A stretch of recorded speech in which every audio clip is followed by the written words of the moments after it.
Anytone AT-6666. This one is already converted for the expanded frequency range. You can push the frequency button and display the frequencies, or channels 1 through 40. Right now I'm on channel 19, CB band. As you can see, 27185. Your band switch. CB band is D. There's E, F, G, H, I, J, A, B, C, D. So it's got plenty of channels. You've got the option of memory channels, push and hold, and you could save that as a memory channel if you wanted to, or we can go back to where we come from.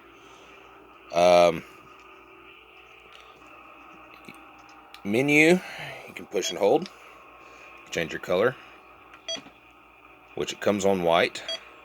Blue's nice, green, red, yellow. I personally like the purple. It shows up real well on video. Alright. This is the option of frequency readout or channel. While I'm here, you can push this button one time and it highlights a different digit. So if you want to do big skips, you can. Of course, you can change the channels with the mic as well. Up down buttons on the mic, factory mic that is. I try to make sure when I send these out that it is this digit, not this digit, this digit that is selected, so it will change channels like normal. But you can also push and hold this. That shows high cut. High cut is a noise filter. Cuts out a lot of the white noise. Noise blanker, I've got all that off right now, so noise blanker on. Echo, you have the option of on and off. It is preset inside, and that is, I wouldn't say necessarily user adjustable for everybody, but it is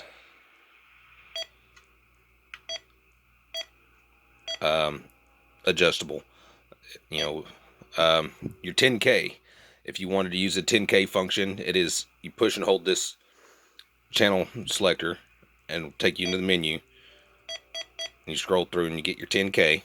Right now it's off. It's alright. Roger beeps.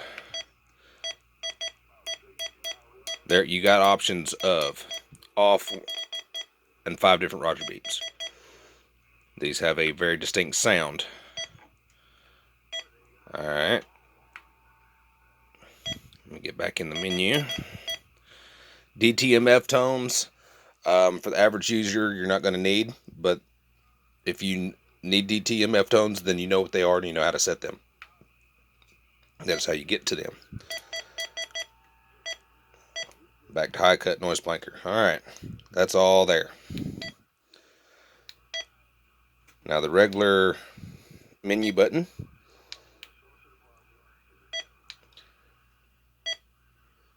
You've got settings for auto squelch 1 through 9.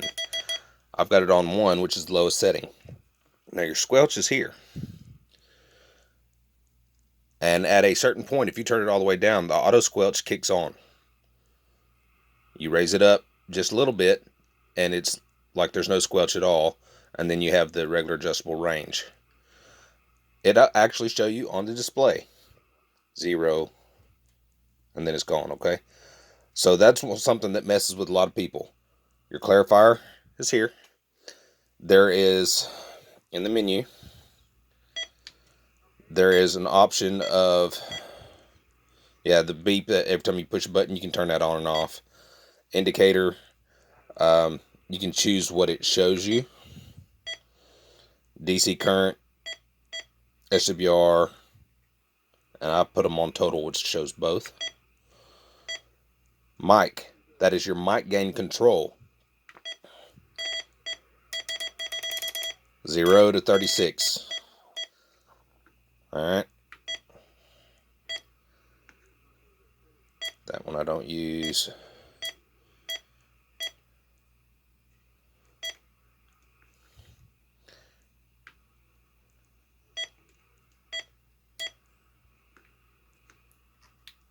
And the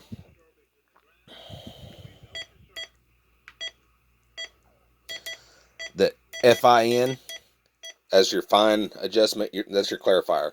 So you have the option of off, receive only, transmit only, or receive and transmit. So it will track on receive and transmit in sideband. That's where I set these at. That's what I was trying to get to show you. Option of setting up, you can turn auto squelch on and you can hit the scan button, and you can either have it scan through the entire band that you've set it to, or you can have it scan just your preset channels that you've chose. Same thing with dual watch. You can have it monitor 2 channels at a time. When it picks up traffic on one, it'll stop on that channel and let you listen. Emergency channels. You can preset these to whatever. Okay. So that is an option there. RF gain is here, and variable power is the big one on the back. And let me go to 20. I've got a radio on behind it. Hello, audio. And you cannot hear it because I got something plugged in. Hello, audio. Check. Echo is off, but you can hear them Roger beeps. I wanted you to hear that echo.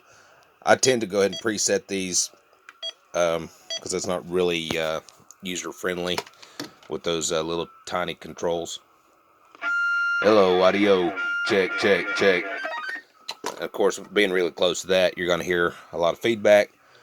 Variable power. Audio. Let me turn that off. Audio. That was all the way down. Audio. Alright. This radio is capable of doing 100 watts easy. But it does put a lot of strain and wear on the finals.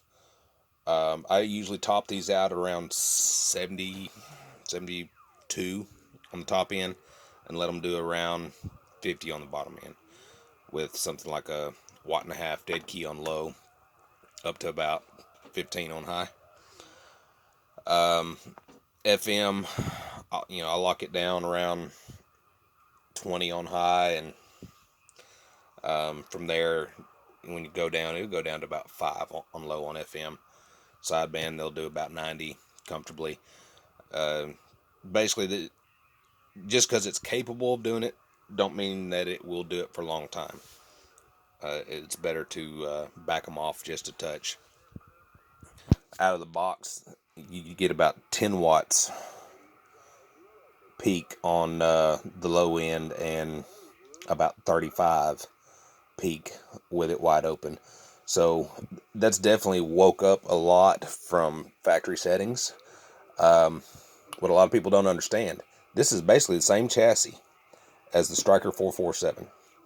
The Striker 447 advertises that 70-80 watts is what people tell you. Out of the box, they do about the same. When you tune them up, the Striker, if you scream into it, will hit 60, but the automatic audio limiter in there cuts it back, and you will barely ever see over 30 watts peak unless you scream in it.